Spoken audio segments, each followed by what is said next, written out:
Bienvenue à tous, ravis de vous retrouver pour ce nouveau rendez-vous santé. Nous parlons ce soir d'une maladie probablement aussi difficile à diagnostiquer qu'à traiter. Il s'agit de la sclérose en plaques, une maladie dégénérative auto-immune qui touche notre système nerveux central. 2 millions de personnes à travers le monde vivent avec la CEP. En Algérie, on parle à peu près de 20 000 malades et nous enregistrons quelque chose comme 1200 nouveaux cas chaque année. Pour beaucoup, ce sont des chiffres largement sous-évalués. Dans cette émission, nous tenterons de vous donner les moyens de reconnaître une CEP. Quel constat faisons-nous aujourd'hui de la prise en charge de nos malades? Ont-ils accès aux nouvelles thérapeutiques qui permettent de changer leur vie et de bloquer la maladie? Voilà en gros le propos que je vous propose ce soir. Et pour en parler, j'ai le grand plaisir de recevoir Dr Slimane Birouk. Bonsoir. Bonsoir. Vous êtes président de l'association de la sclérose en plaques et des maladies inflammatoires apparentées. Bienvenue à vous. J'ai également le grand plaisir de recevoir un habitué de l'émission, professeur Daoudi Ismail. Bienvenue. Merci. Vous êtes chef de service neurologie au CHU de Tizi Ouzou.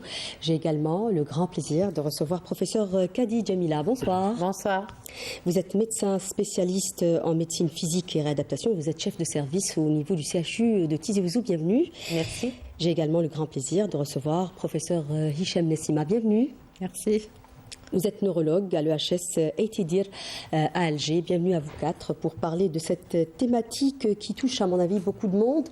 Je disais en préambule que nous sommes devant probablement une maladie aussi difficile à diagnostiquer qu'à traiter. Professeur, on est devant une maladie à connotation grave. Est-ce que finalement le pronostic a changé au fil des années? Est-ce qu'on arrive aujourd'hui à améliorer le confort de vie de nos malades? Merci madame. D'abord, encore une fois, merci pour l'invitation et merci pour l'intérêt que vous portez à cette affection qui effectivement touche donc, principalement les sujets jeunes, donc entre 20 et 40 ans, un peu plus la femme que l'homme. Et depuis quelques années maintenant, il y a une tranche de patients qui sont un peu plus âgés, mais également un peu plus jeunes. Donc on a des formes pédiatriques et des formes, si j'ose dire, gériatriques. Sur le plan de la définition, cette maladie reste toujours, comme vous l'avez si bien dit, une maladie à pronostic parfois un peu apeurant, puisque c'est une pathologie qui est source d'handicap, tant sur le plan donc moteur que visuel, mais également cognitif. Donc elle fait réellement peur aux patients et aux parents. Et sur le plan épidémiologique, vous le savez, il y a à peu près 3 millions de personnes qui sont touchées à travers le monde.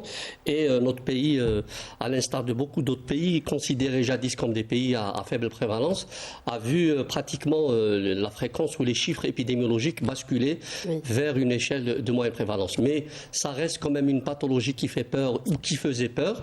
C'est pas un message juste de rassurance ou d'espoir. Il est clair que en 2024, donc on peut dire que cette pathologie, une fois diagnostiquée et prise en compte, prise en charge très tôt, bien évidemment change complètement le tempo évolutif, donc le pronostic dont vous êtes parlé. Donc parler systématiquement d'handicap sévère chez ces patients est une chose qui n'existe plus en 2024, mais plutôt revoir le pronostic fonction du diagnostic précoce et bien évidemment de la prise en charge. Oui. Docteur Birouk, vous êtes aujourd'hui, ce soir, vous êtes un peu le porte-parole, le porte-voix des malades. Je suis tentée par vous poser la même question. Est-ce qu'on arrive aujourd'hui, en 2024, comme disait à l'instant professeur Daoudi, d'améliorer justement le pronostic chez les patients CEP? Avant, quand on parlait quand même de cette maladie, disons-le, c'est une maladie qui avait une très mauvaise réputation. Tout à fait. Merci de m'avoir invité d'abord. Oui.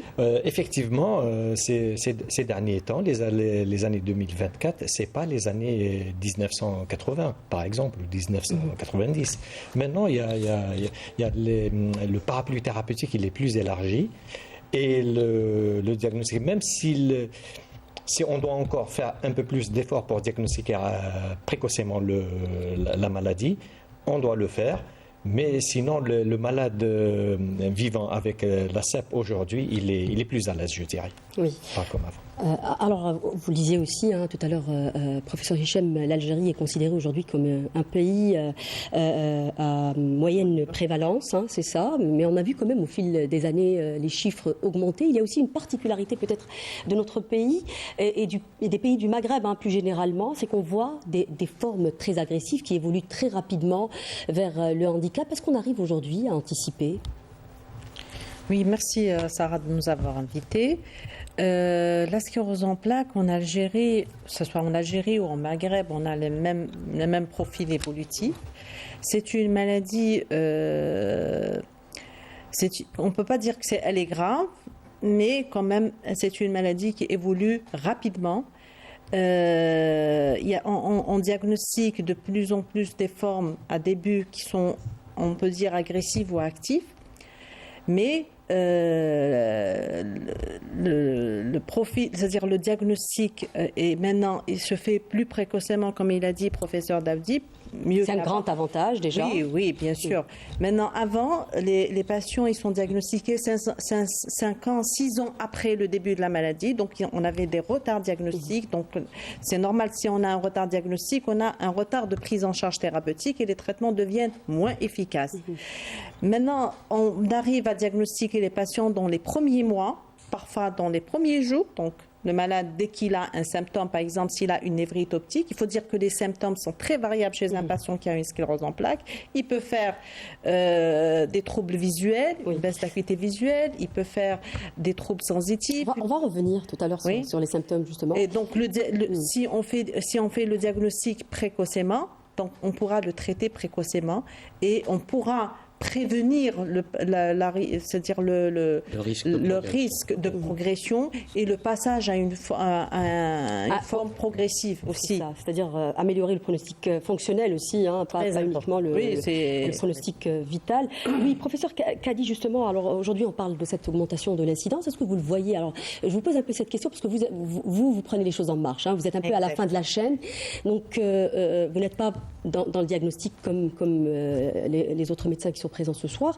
Alors, j'ai envie de savoir, est-ce que vous aussi, vous constatez cette augmentation de l'incidence? Et les malades arrivent à quel stade à votre niveau?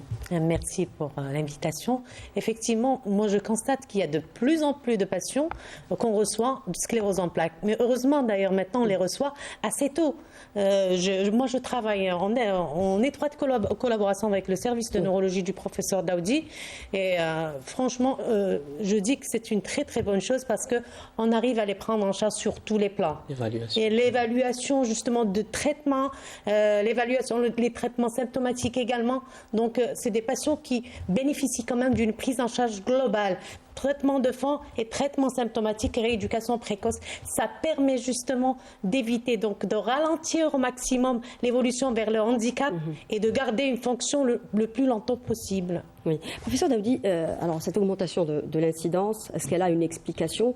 Est-ce que parce que les gens justement sont informés, comme disait Dr Hichem, les gens sont informés, connaissent mieux la maladie, donc ils consultent, ou est-ce qu'il y a réellement une explosion de cas? Alors, c'est une excellente question, puisque ça fait le débat de plusieurs sociétés savantes, pas uniquement chez nous, puisque ce débat a effectivement concerné les pays considérés comme pays à faible prévalence, donc les pays d'Afrique, les pays du Maghreb, mais certaines régions aussi à travers le monde, et pour exemple les pays outre-mériens, puisqu'on est à côté de la France, où on considérait que pratiquement cette pathologie n'existait pas. Absolument. Mais également pour les îles Féroé, également. Donc il y a certaines régions dans le monde où pratiquement cette maladie était considérée comme étant une maladie presque, j'ai envie de dire, caucasienne. Et on s'est rendu compte qu'au fil des années, donc il y a cette modification des rythmes de vie, cette modernisation et cette mondialisation a fait qu'on s'est rendu compte qu'il y a une, comme vous l'avez si bien dit, une explosion. Pas uniquement dans les pays à faible prévalence, puisque même dans les pays à haute prévalence, il y a eu une augmentation de l'incidence et de la prévalence. Et s'en est suivi également une nette augmentation qui était très palpable sur le plan du terrain dans nos pays, donc dans nos régions, vu justement de la proximité des modes de vie maintenant. Donc il y a quand même une modification de la façon de vivre entre les années 60 et les années 2000, l'exemple de notre pays, où à l'époque on parlait plutôt de maladies carentielles, donc les maladies par carence, pauvreté, les maladies infectieuses, et on se rend compte que ces maladies, avec les couvertures sanitaires et les développements de la prise en charge de différentes pathologies, qu'elles soient infectieuses ou on va dire carentielle, ont fait qu'on s'est axé à voir émerger des pathologies qu'on considérait à la limite à l'époque donc inexistantes. Donc pratiquement, je rejoins tout à fait votre dire. Effectivement, nos systèmes de santé, notre façon de diagnostiquer, la couverture sanitaire dans notre pays est très intéressante, les moyens, mais également les critères de diagnostic ont une meilleure sensibilité et spécificité, ont fait qu'on diagnostique de plus en plus de malades. Absolument. Je vais vous invite à regarder un reportage, justement. Nous célébrions le 29 mai dernier la journée justement de la CEP. Plusieurs journées de sensibilisation ont eu lieu pour faire connaître cette maladie et porter la voix des malades. C'est un reportage signé Raouf Hamouche. Regardez. Sclérose en plaques, une maladie neurologique sournoise mais dévastatrice. Elle se manifeste au départ par des états de fatigue intense, fièvre et des troubles visuels. Au fil des années, la maladie évolue. Dalila fait partie des milliers d'Algériens atteints de cette pathologie. Elle mène depuis plusieurs années un combat quotidien, mais tient à lancer un message d'espoir. La fatigue insupportable. Des fois, on n'arrive pas à contrôler la position debout. On trébuche. Des fois, on a une démarche un peu... c'est-à-dire stable, elle n'est pas stable. Avec la CEP, il faut être toujours optimiste, il faut résister, il faut avoir le courage et la volonté de vaincre la maladie, parce que c'est une maladie, les matalhamch. C'est difficile de vivre avec la sclérose en plaques, mais il faut seulement accepter la maladie. Si on accepte la maladie, ça marche. Pour moi, je me considère comme tous les gens. Je ne me considère pas malade CEP, je vis ma vie normale. Les neurologues affirment tous qu'un diagnostic précoce de la maladie éviterait à coup sûr l'évolution rapide de la sclérose en plaques. Cette maladie nécessite également une rééducation fonctionnelle et une importante prise en charge psychologique. Il y a eu des études en Algérie, au Maghreb, qui ont prouvé que 50% des patients avaient des syndromes dépressifs après avoir diagnostiqué la sclérose en plaques dans les 3 à 5 ans qui suivent. Donc il faut vraiment poser les bonnes questions, il faut tester cette dépression, il faut faire passer des tests, identifier à quel stade se situe le malade, parce que c'est vrai que c'est exceptionnel, mais il y a des risques de passage à l'acte qui ont été rapportés dans la littérature. Je vous rassure, en Algérie, il y a eu un cas de décès par suicide seulement. Il y a toute une prise en charge qui se fait donc en rééducation par la kinésithérapie, par le traitement, notamment donc le traitement de la spasticité par les antispastique qu'on fait donc en IM, soit à l'aveugle, soit sous écho guidé. Il y a aussi le côté du problème urinaire. Donc il faut savoir que beaucoup de patients qui présentent la sclérose en plaques vont faire ou font dès le début des problèmes urinaires, et ces problèmes urinaires qui vont donc se compliquer. Plus de 20 000 cas de sclérose en plaques sont recensés en Algérie, un chiffre qui augmente chaque année. Une maladie qui touche essentiellement des jeunes adultes, dont les 2 tiers sont des femmes. Sensibiliser le maximum de personnes contre cette maladie dégénérative, c'est l'objectif que s'est donné la Fédération nationale des malades de sclérose en plaques, en proposant notamment plusieurs colloques et activités qui proposent une immersion dans le quotidien d'un patient atteint de cette pathologie. Oui, alors on a vu, c'était une journée organisée justement par la Fédération des malades atteints de la sclérose en plaques du docteur Kenzoua, qu'on salue au passage, et qui font un travail extraordinaire de sensibilisation autour de cette maladie. Une question pédagogique peut-être, pour commencer, professeur Hichem. Qu'est-ce que la sclérose en plaques? Alors on a expliqué tout à l'heure brièvement ce que c'était, mais si on doit schématiser, est-ce que c'est un peu comme un ordinateur, alors parce que ça touche le système nerveux central, est-ce que c'est un peu comme un ordinateur auquel on va enlever les câbles, c'est un peu en gros c'est ça, et on ne sait pas exactement ce qui va se passer aussi finalement. Oui. En réalité, c'est pas vraiment les câbles, c'est la gaine qui entoure les câbles. C'est les câbles qui sont endommagés en fait. Oui, c'est ça qui est endommagé dans la sclérose en plaques. Donc c'est une maladie qui touche la substance blanche du système nerveux central et de la moelle épinière aussi. Donc, il n'y a pas d'atteinte du système nerveux périphérique, en dehors du nerf optique qui est touché dans la sclérose en plaques, qui est considéré comme étant, il fait partie du système nerveux central. Donc, Dans cette affection, donc, elle peut être très diverse. Les symptômes donc, sont très variables parce que les lésions, elles sont disséminées dans cette substance blanche. Donc là où il y a une atteinte, pouvez avoir une défaillance. Une défaillance, bien sûr, symptômes. et des symptômes cliniques. Donc vous pouvez avoir une atteinte, je vous ai dit, le nerf optique, donc on peut avoir une baisse d'acuité visuelle, vous pouvez avoir des... Ça, c'est les premiers symptômes. On parle des 3 premiers symptômes qu'on peut voir, c'est-à-dire les symptômes qu'on voit le plus souvent. Hein. Ça peut être différent, bien entendu. Quand on parle, par exemple, de l'affection du nerf optique, ça fait partie des symptômes qu'on voit au tout début de la maladie, n'est-ce pas? Oui, on peut les voir au début, quand on peut les voir au cours de l'évolution de la maladie. C'est-à-dire, au début, on peut avoir soit une atteinte du nerf optique, on peut avoir une atteinte des voies longues, c'est-à-dire on va avoir des déficits moteurs, des paralysies, on peut avoir des troubles sensitifs, on peut avoir des troubles urinaires, les symptômes, c'est très variable. Avec le temps, donc bien sûr, c'est les symptômes.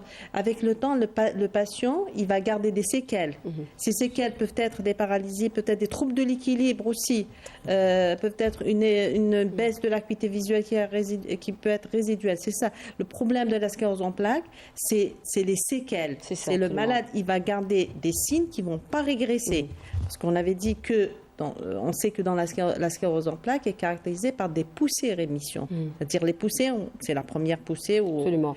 Donc, c'est-à-dire l'objectif généralement de la prise en charge, c'est justement de réduire le nombre de poussées pour qu'il y ait de moins en moins de séquelles. C'est ça en fait l'idée. Oui, bien sûr. Quand on traite la poussée dès le début, donc ça permet d'améliorer la poussée. Donc il va pas garder des séquelles le patient. C'est ça le plus important. Et on donne ensuite un traitement de fond pour éviter qu'il fasse d'autres poussées. Alors, si vous permettez, j'aimerais qu'on reste un peu sur les symptômes. Lequel de vous deux pourrait parler justement des symptômes pour mettre un peu la puce à l'oreille aux gens qui nous regardent, quels sont les symptômes qu'on va voir au tout début de la maladie et suite desquels il faudra consulter justement et qu'il ne faut pas banaliser. Moi, je vais Alors ça peut être un message, si vous permettez, ça peut être un message pour les malades, comme ça peut être aussi pour les professionnels, pour les médecins généralistes. Tout à fait. En fait, maintenant, puisqu'on est en 2024, donc depuis 2-3 ans, il y a une meilleure explication de ce qui se passe au niveau du cerveau. En fait, cette substance blanche, il y a 2 types d'inflammation. Donc, l'un des grands points gagnés en matière de définition de la sclérose en plaques, c'est qu'on sait qu'il y a une composante inflammatoire, mais il y a une composante aussi neurodégénérative, c'est-à-dire qui évolue de son propre tenant. Et dans ces deux notions différentes, on pensait que l'inflammation aboutissait secondairement à la progression. On s'est rendu compte que probablement cette progression existait dès le départ. Mais quand on dit progression, cela ne veut pas dire qu'il n'y a pas d'inflammation. Donc il y a une inflammation qui est focale, qui touche certaines régions du cerveau, au stade où la maladie n'est pas très sévère. Et ces régions sont un peu particulières qui expliquent les premiers symptômes. Donc des troubles de la sensibilité, des troubles visuels, de petits troubles de l'équilibre, une fatigabilité à la marche, des douleurs un peu atypiques ou parfois pouvant faire croire à des phénomènes de crise d'épilepsie ou des phénomènes de brûlure ou des fractures. Donc parfois des phénomènes visuels qui peuvent régresser spontanément, donc impliquant plutôt une caractéristique bénigne ne poussant pas le malade à consulter, même pas en ophtalmo, parfois des troubles de l'humeur, parfois des troubles qui ne sont pas expliqués par à la limite quelque chose de rationnel. Et en parallèle, on a cette inflammation diffuse, puisque cette inflammation diffuse, en contrario de l'inflammation focale, donc elle a non seulement une topographie assez particulière, puisqu'elle touche certaines régions différentes, et sur le plan du pattern immunopathologique, dans l'inflammation focale, il y a un type d'immunité qui intervient, expliquant justement ce caractère à rechute, parce qu'il y a la capacité à défendre. Et dans cette forme, on va dire inflammation diffuse, il y a un autre type d'immunité, et où la capacité à défendre dépend des personnes. Donc, il y a de bons remyéliniseurs et de mauvais remyéliniseurs.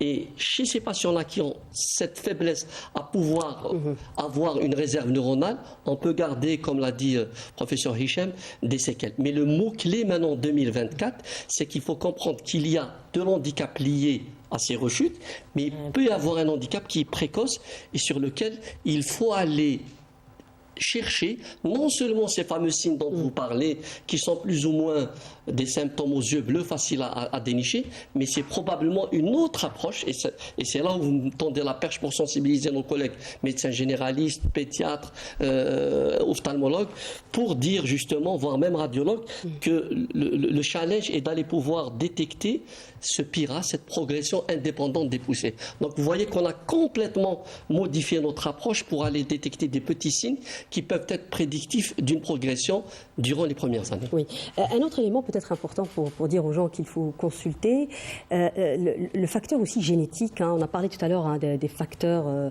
environnementaux. Vous avez parlé notamment justement de la modernisation de la vie et du prix qu'on paye malheureusement à cette modernisation. Il y a aussi, est-ce que vous voyez beaucoup, par exemple, dans la population des malades atteints par la CEP, des familles de personnes atteintes de la CEP? Docteur Birouk. Oui, tout à fait.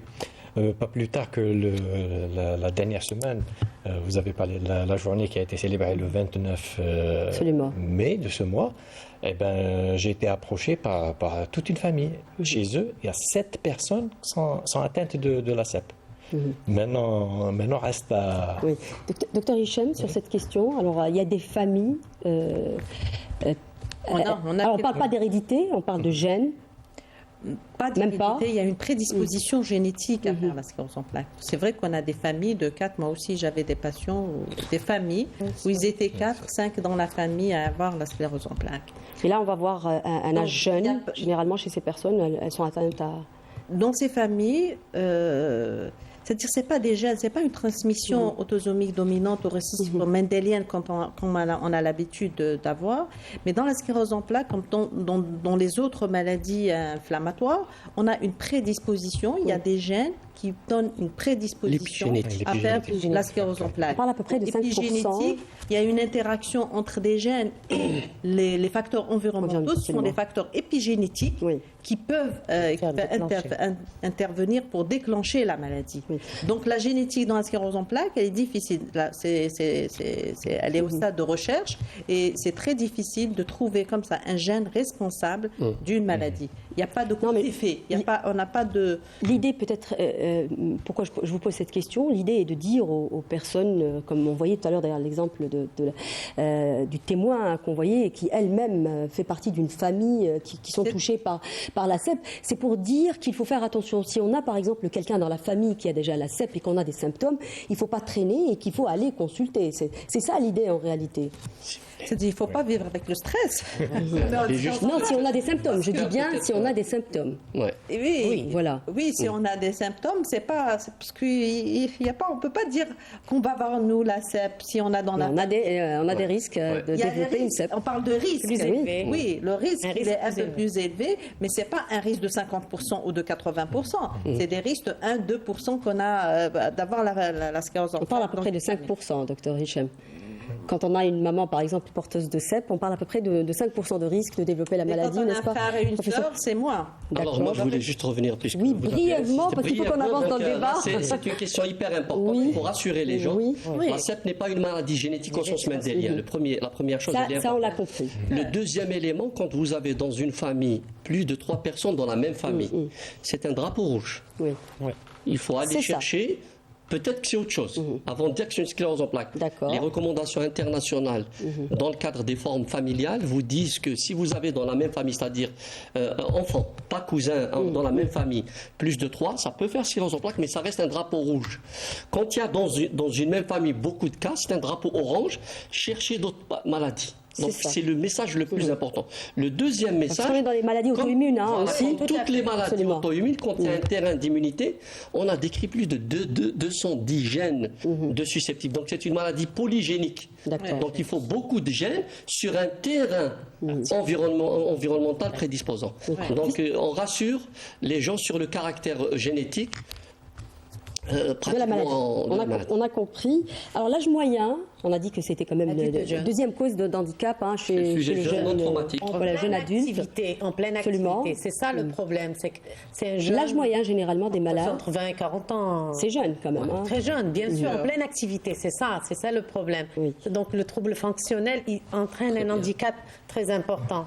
directement, en pleine activité. Quelqu'un est en bonne santé, du jour au lendemain, il se retrouve handicapé. C'est ça, en réalité, le drame, absolument. Oui, tout à fait. C'est un drame pour le patient, mais aussi pour les aidants, la famille. Oui. Il ne faut pas les oublier. C'est une prise en charge très, très lourde. C'est une maladie chronique, à vie pratiquement. Donc, c'est la qualité de vie qui est altérée chez ces patients et leur famille. Donc, c'est pour ça qu'il faut faire un diagnostic très précocement, prise en charge précoce multidisciplinaire pour améliorer justement cette qualité de vie et retarder au maximum l'handicap. Alors, on parle de deux formes de sclérose en plaques. Oui, en fait, on a la forme la plus fréquente qui est la forme récurrente, rémitante, par poussée. C'est des malades qui font des poussées, ils s'améliorent, ils refont d'autres poussées. Ces formes, ce sont les plus fréquentes. Et tous les traitements qui existent maintenant, la plupart, 99% des médicaments sont pour cette forme. Mais en même temps, ça représente quelque chose comme 85% des malades. Donc oui, heureusement. Et on a l'autre forme qui représente à peu près 10%, c'est la forme progressive. Ce sont des malades qui commencent leur maladie par des symptômes et qui s'aggravent dans le temps. Parfois, ils peuvent faire des poussées surajoutées, c'est-à-dire ils peuvent des petites poussées, des petites aggravations et ils redeviennent alors. Mais ils gardent toujours un handicap qui s'aggrave dans le temps. Donc pour ces formes, c'est vrai qu'on n'a pas assez de traitements. Maintenant, des recherches sont en train de se faire dans ce sens. On a quelques traitements, on a quelques indications, même si ici en Algérie, il y a des nouveaux traitements qui sont indiqués dans cette forme, mais pas beaucoup. Oui. On dit quand même en gros qu'on est un peu médiocre sur cette tranche de malade. On est beaucoup plus efficace sur la forme intermittente, n'est-ce pas ? Oui, sur la forme. On le verra en tout cas dans les traitements. Alors aujourd'hui, on en parlait un peu au tout début, on disait que ça a un peu changé, fort heureusement d'ailleurs. Est-ce qu'on parle encore d'errance diagnostique chez la malade ou ça va un peu mieux quand même ? Il y a quelques années, quand même, moi je me rappelle, j'avais animé la même émission, on disait quand même que ça arrivait jusqu'à 7 ans pour mettre un nom sur la maladie. Aujourd'hui, on en est où ? C'est en termes de mois ? Oui, aujourd'hui on parle plutôt en termes de mois maintenant, vu que l'IRM elle est disponible un peu partout. C'est ça. Quoique ça reste cher, mais c'est disponible. Comme par hasard, les malades sur qui ça tombe la maladie, c'est des malades démunis. Oui. Mais quand même, on arrive quand même à diagnostiquer disons que les délais sont raccourcis par rapport à avant. Pour les deux formes, professeur Daoudi, parce que je pense que dans les formes intermittentes, on arrive peut-être à diagnostiquer un peu plus précocement. Alors, je vais peut-être vous étonner, il y a 15 formes de sclérose en plaques. Donc, l'avènement des données biologiques, radiologiques et électrophysiologiques ont complètement modifié l'approche. C'est pour ça qu'aujourd'hui, en 2024, et j'ai envie de dire grâce à vous, on a beaucoup d'espoir. Parce que l'approche a complètement changé par rapport à la définition de la maladie, de deux formes. Qui furent décrites pendant plus d'un siècle, on est passé à 15 formes, dans le sens où, sur le plan de la définition immunopathologique, c'est ça la nouveauté dans la sclérose en plaques, puisqu'on l'a mise dans le cadre des maladies immunitaires.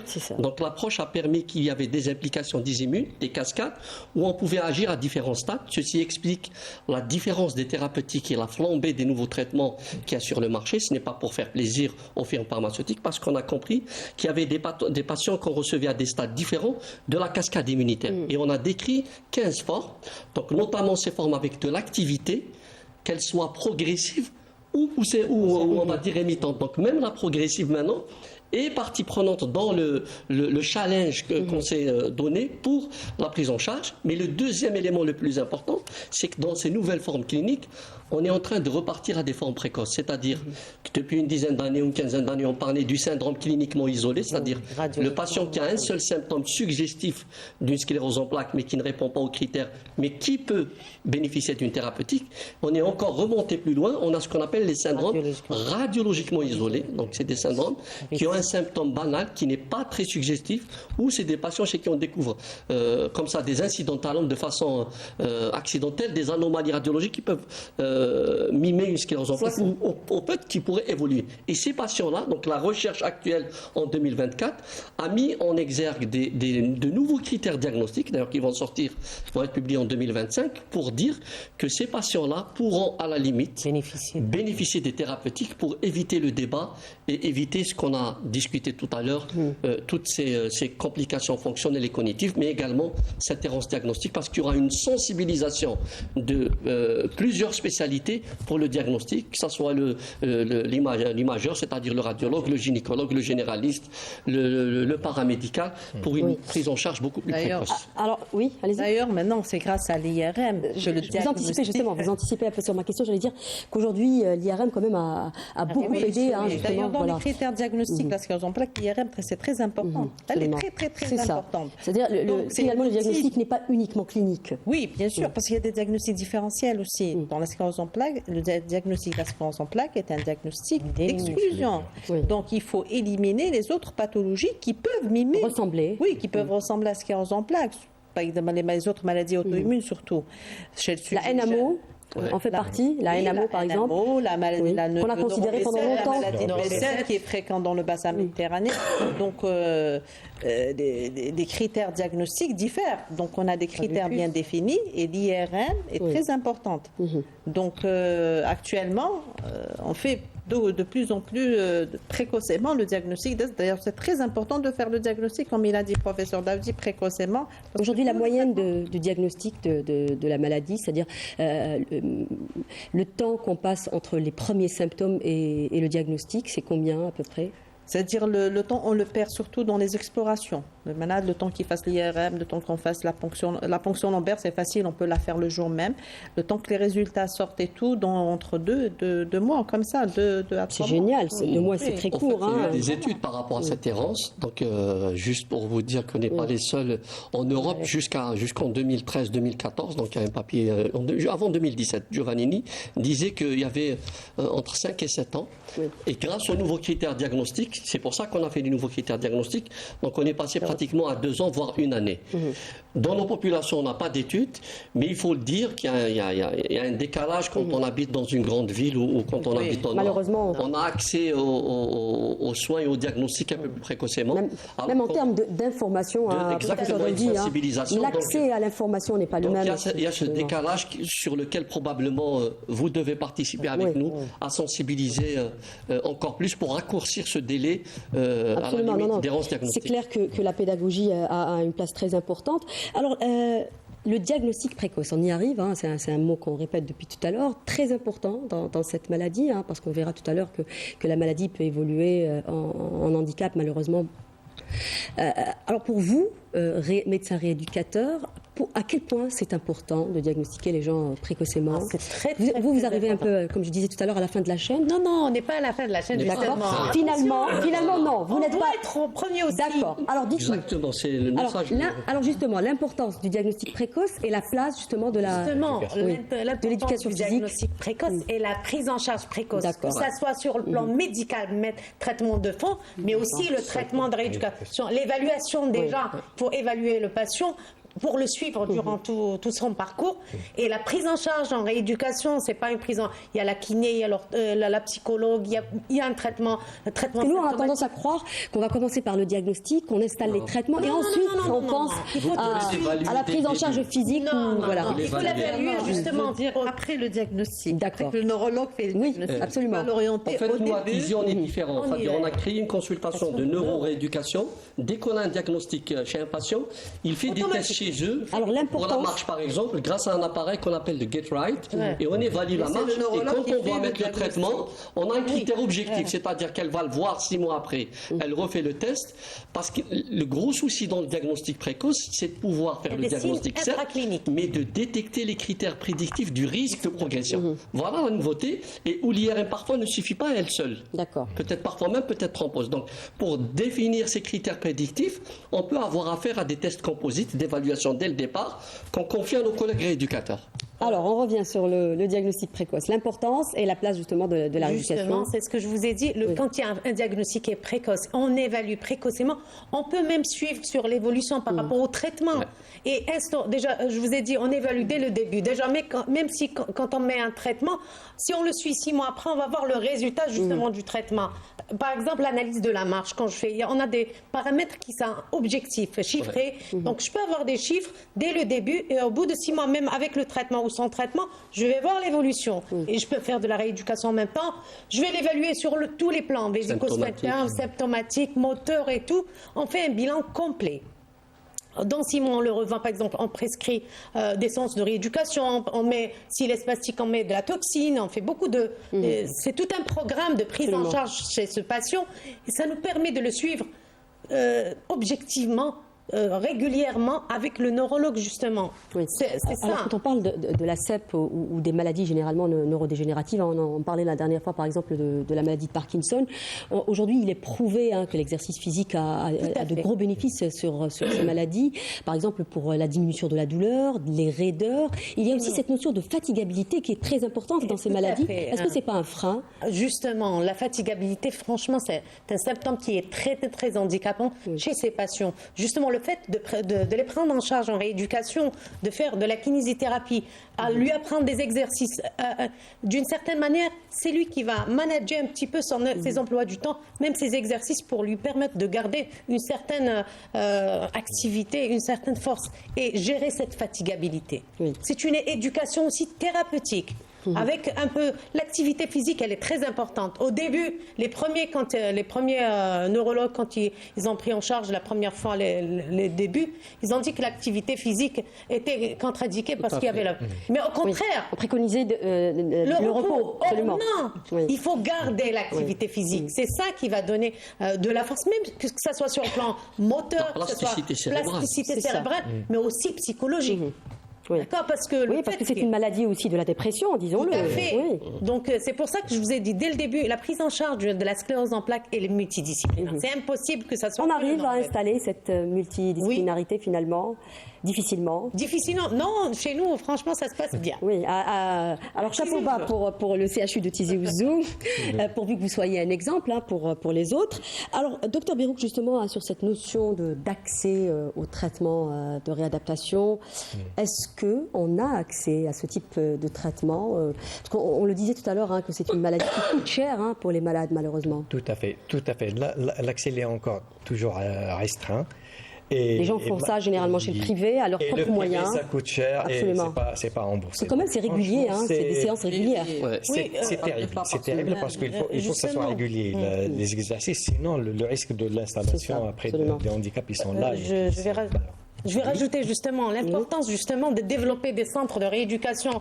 Je vous dis par exemple au CHU de Tizi Ouzou, on a un service qui prend toutes les pathologies.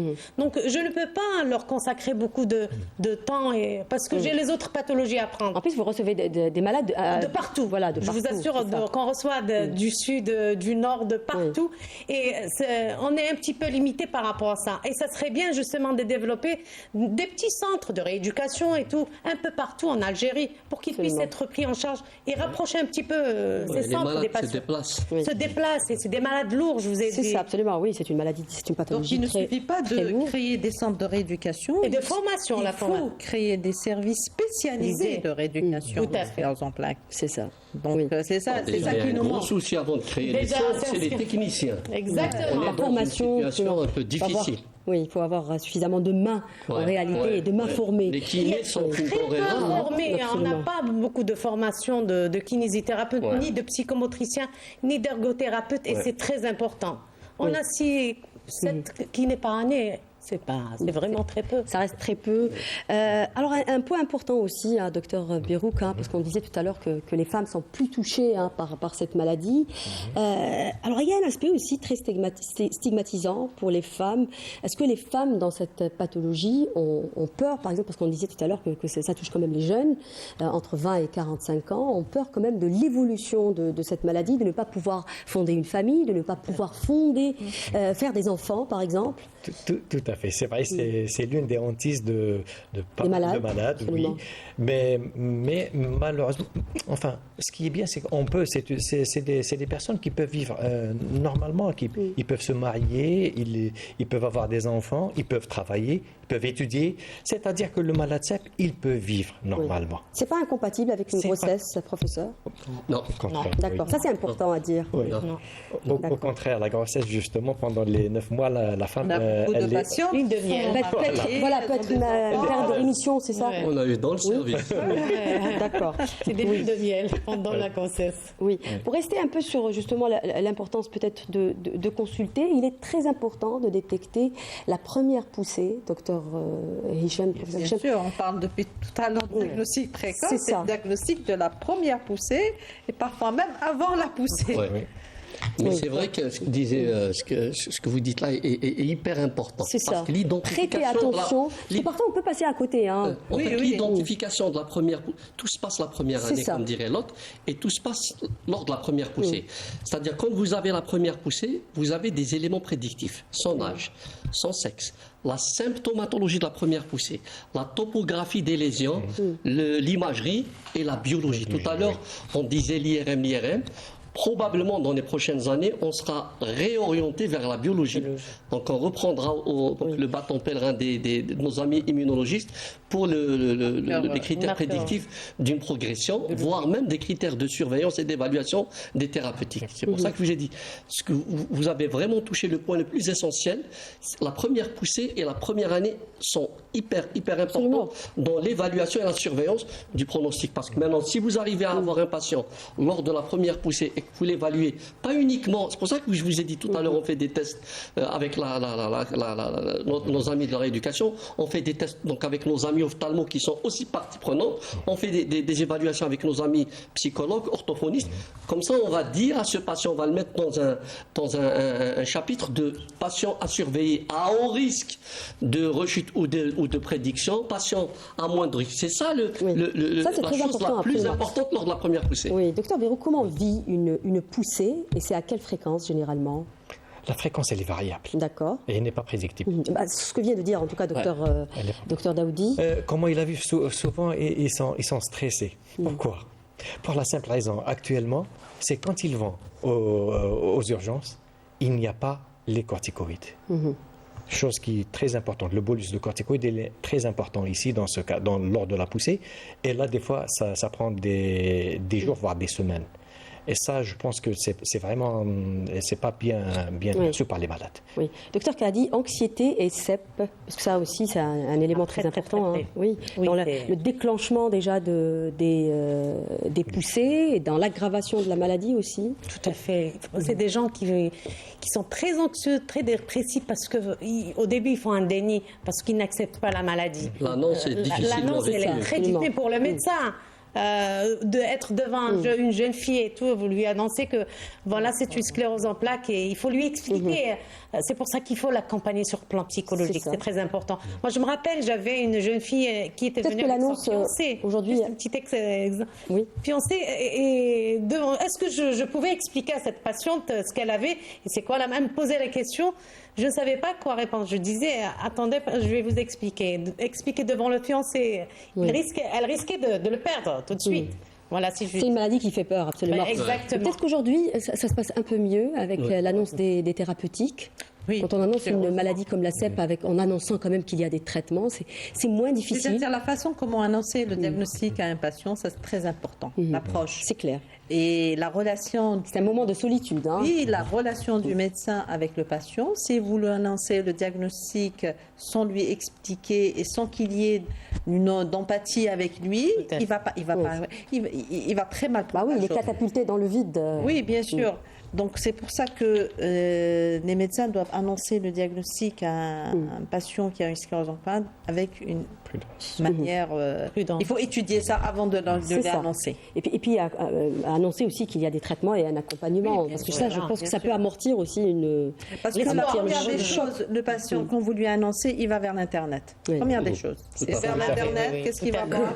il va voir les patients, je suis sur l'évolution de la maladie. Je suis comme ça, je suis comme ça. Donc avant de lui expliquer, il faut lui expliquer la maladie aussi. Ça prend du temps parce que parfois le médecin, il n'a pas le temps, c'est vrai, en consultation, on a beaucoup de malades. Il faut toujours avoir, normalement, dans une consultation, ce qui est bien maintenant, il y a des consultations spécialisées de sclérose en plaques et multidisciplinaires. Donc on a un psychologue, on a un éducateur, on a la consultation. Ça se fait dans les règles de l'art. C'est plus facile qu'avant. Absolument. Alors tout le monde n'est pas égal devant la sclérose en plaques. On a parlé de l'évolution de cette maladie. On a dit quand même que les traitements changent un peu cette évolution.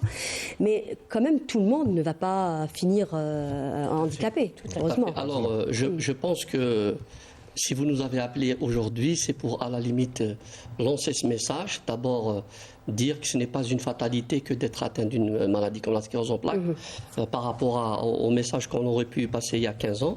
Le deuxième élément, effectivement, c'est très très important d'expliquer aux patients que l'évolution ou le tempo évolutif des patients est très variable.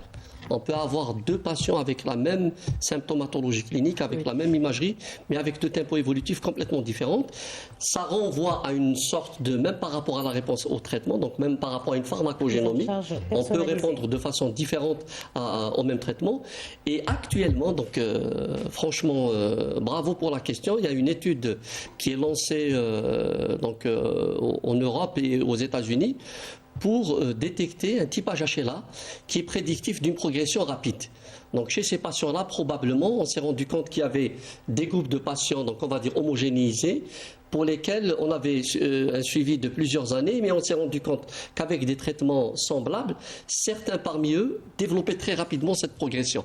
Donc là, on est en train de dire, puisqu'il y a 210 gènes de susceptibilité, est-ce qu'on n'arriverait pas à détecter chez certains patients des gènes de susceptibilité, soit à la non-réponse au traitement, soit à la progression rapide. Donc la détection de ces critères est hyper importante. Oui. Alors ce qui est important aussi de dire, c'est qu'aujourd'hui, fort heureusement, il existe une large palette de traitements. La CEP fait partie des maladies qui ont connu quand même une grande évolution dans les thérapeutiques.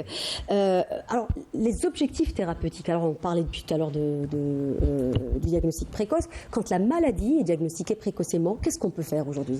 Alors, vous avez utilisé le mot-clé, donc objectif du traitement, juste pour vous raconter un peu une étude italienne qui a été publiée en 2023, qui a fait vraiment le buzz. Les objectifs étaient différents les années 70, des années 80, des années 90. Mais après la venue des traitements de première ligne, jadis considérés comme traitements de première ligne, on avait des objectifs, c'est-à-dire pouvoir réduire la fréquence des poussées. Après le début des années 2010, on a eu un deuxième objectif, retarder le passage à la progression secondaire.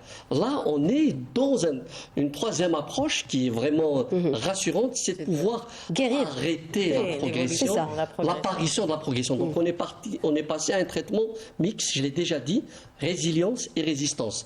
Donc empêcher l'apparition de la progression et à la limite, s'il y a progression, la ralentir au maximum pour que ces gens-là ne puissent pas arriver à utiliser une chaise roulante. Et ceci a poussé maintenant à une nouvelle approche dans l'algorithme du traitement, c'est-à-dire utiliser des thérapeutiques de haute efficacité par rapport à des thérapeutiques de moyenne ou de faible efficacité. Donc cette approche nous a justement motivés et pratiquement fait, j'ai envie de dire, heureux ces patients sur le plan du pronostic qui est complètement modifié. Oui.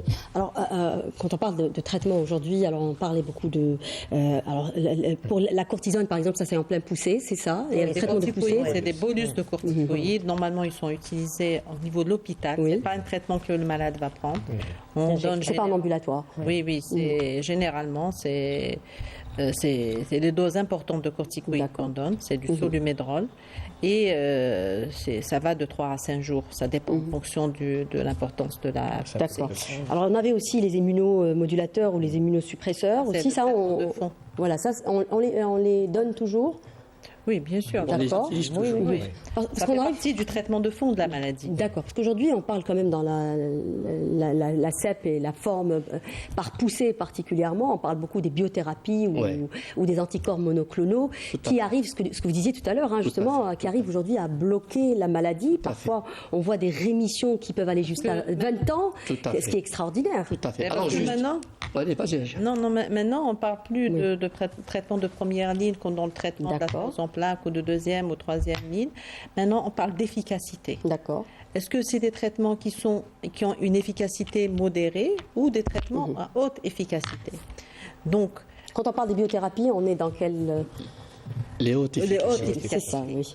Donc on peut commencer, ça dépend de la maladie, donc si c'est une forme qui est... Alors la particularité de ces traitements, c'est qu'il faut que ce soit donné au tout début de la maladie, Oui, c'est ça. oui. Sinon, ce n'est pas efficace. Ou sinon... Non, c'est-à-dire, c'est pas s'ils ne sont pas efficaces, mais le malade, il va garder des séquelles. Nous, on veut pas, si on veut donner un traitement de haute efficacité, voilà, le bénéfice n'est pas le même. Il ne garde pas de séquelles, Absolument. il redevient à zéro, c'est-à-dire son EDSS. En fait, le message ici, c'est d'expliquer que la nouvelle avancée, ces traitements de haute efficacité sont liés plutôt à une peur de tolérance et d'effets secondaires. Parce que plus on utilise en médecine des traitements de haute efficacité, donc on provoque de l'immunosuppression beaucoup plus sévère, il y a automatiquement des effets secondaires. Donc ce qui nous a permis ces 10-15 dernières années, c'est qu'il y a eu des centres qui ont utilisé ces thérapeutiques de haute efficacité. Et l'un des points les plus réjouissants lors du dernier congrès euro-américain de lutte contre la sclérose en plaques, c'est qu'on a compris que ces thérapeutiques de haute efficacité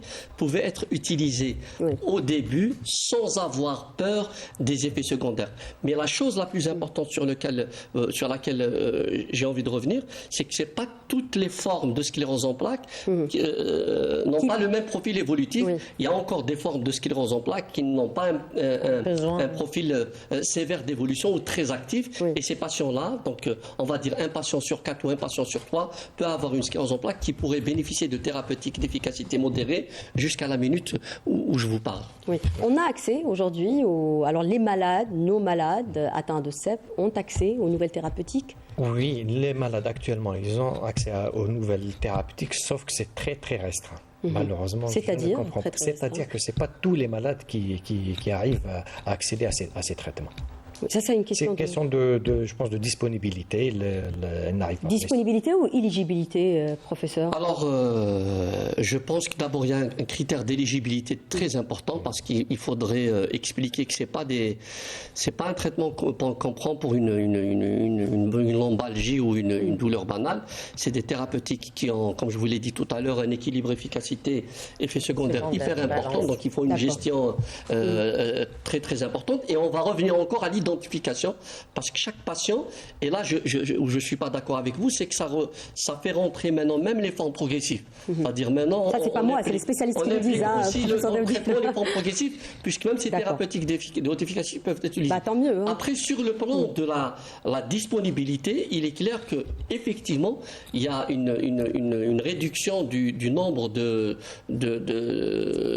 disponibilité, on va dire, de patients qu'on peut prendre en charge par rapport au coût. Ces thérapeutiques qui sont quand même assez... On est presque à la fin de cette émission, justement pour terminer, docteur Hichem. Alors on a parlé du diagnostic précoce et de la possibilité de prise en charge au tout début de la maladie, mais pour les personnes qui ont quand même des séquelles et pour lesquelles la maladie malheureusement a évolué, est-ce qu'il y a aussi des traitements pour réparer par exemple les lésions, pour les prendre en charge, pour atténuer les symptômes? Qu'est-ce qu'on leur donne, cela? Bien sûr, s'ils ont un handicap et si leur maladie elle est toujours évolutive, s'ils ont des lésions par exemple actives, si l'inflammation elle y est toujours, il y a une indication pour le traitement. Il y a des traitements de haute efficacité qui sont utilisés chez ce genre de patients. Des biothérapies toujours? Oui, bien sûr, bien sûr. Il ne faut pas laisser le malade sans traitement. Il faut, s'il y a quelque chose à améliorer chez lui, quelle que soit sa forme. Oui. Il faut l'améliorer. D'accord. Et on y arrive finalement. Parce que dans la CEP, tant qu'il y a de l'inflammation, il faut traiter. Donc on arrive à améliorer le confort de vie pour ces malades aussi. Oui, bien sûr. On termine sur ça justement. On arrive donc à améliorer le confort de vie, c'est déjà pas mal. Merci beaucoup messieurs, dames d'avoir participé à cette émission. Merci à vous de nous avoir prêté attention. J'espère qu'on a pu répondre ne serait-ce qu'à une partie infime des questions que vous vous posez sur cette thématique. Cette émission est à présent terminée. N'oubliez pas de nous rejoindre sur les réseaux sociaux. Je vous retrouve samedi prochain. D'ici là, faites attention à votre santé.